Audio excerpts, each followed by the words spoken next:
अस्सलाम वालेकुम friends, welcome back to my YouTube channel daily tips with Asma. आज के इस वीडियो में हम आपको बताएंगे ज़ुनैरा नाम के बारे में दिलचस्प मालूमात। ज़ुनैरा नाम का शुमार लड़कियों के नामों में होता है।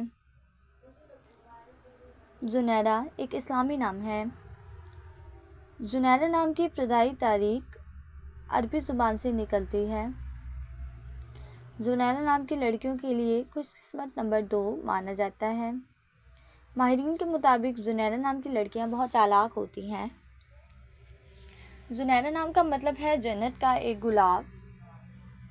ज़ुनैरा नाम की लड़कियों के लिए खुशकिस्मत दिनों में जुम्मे और हफ्ते का दिन शामिल है।